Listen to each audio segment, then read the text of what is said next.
Bonjour à toutes et à tous, il est 5 h et le bivouac se réveille. Aujourd'hui, c'est l'étape clé, l'étape tant redoutée avec 82,5 km au programme. Il y a une petite tempête de sable qui a peut-être empêché les concurrents de dormir. Camille, toi, ça a été? Bof, mais ça va. Il y a pire, il y a un compagnon de la tente qui s'est faufilé entre moi et mon autre compagnon parce que tout le sable lui était dessus, donc ouais, ça va. Jérôme, 82,5 km, sacré défi aujourd'hui. Ouais, sacré défi, surtout que les muscles là on sent qu'ils sont déjà un petit peu fatigués. La nuit a été dure, mais on va avancer kilomètre par kilomètre et on va voir ce que ça donne.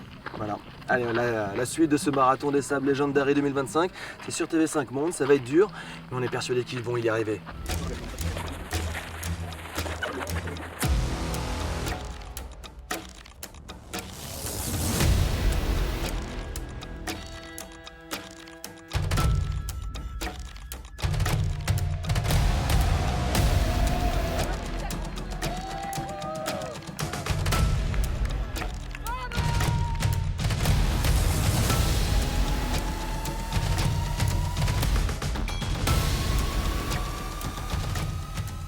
C'est l'étape reine, celle qui fait basculer les certitudes, celle qui sépare les solides des légendaires.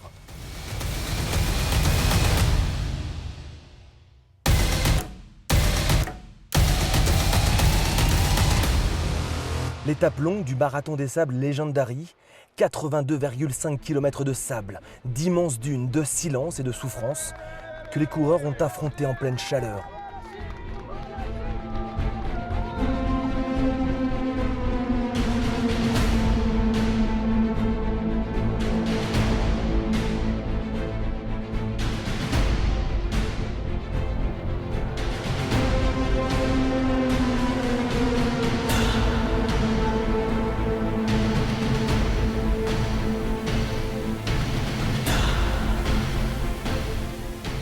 Et comme souvent, au terme de cette épreuve titanesque, c'est Rachid El Morabiti qui a fait parler sa science du désert.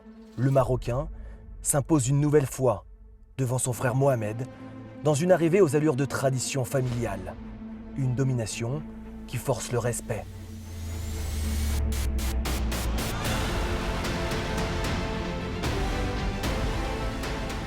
Mais l'exploit du jour, c'est chez les femmes qu'il faut aller le chercher. Marilyn Nakache a réalisé une étape exceptionnelle, survolant littéralement la course. Elle s'impose avec autorité et signe un bond magistral au classement général. Elle pointe désormais à la 4e place du scratch, tous sexes confondus.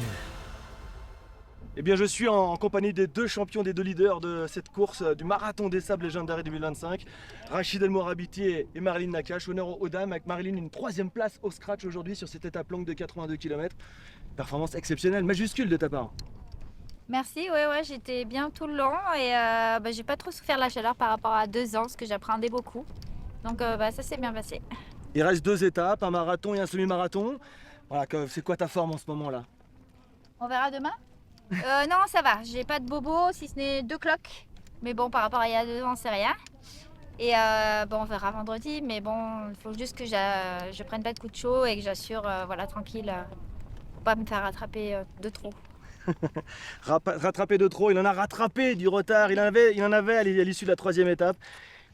C'était quoi la stratégie hier? C'était garder de l'énergie pour cette étape longue et tout donner aujourd'hui, Rachid? Voilà, c'est ça ce que j'ai fait. J'ai gardé l'énergie pour la longue. Toujours la longue, elle est très très dure.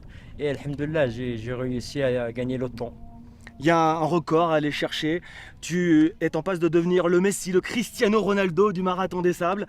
Il y a la famille qui est derrière, hein, tu cours avec tes 2 frères. Pour l'instant, cette édition 2025, elle se passe comment pour toi? Comme un rêve? Vraiment, c'est un rêve de battre le record, le plusieurs victoires. Je remercie aussi mes frères qui m'ont soutenu pour arriver à réaliser cet rêve. Voilà, bon, si Rachid et Marilyn sont arrivés, ce n'est pas le cas encore pour nos 2 personnages, Jérôme et notre petite belge préférée, Camille.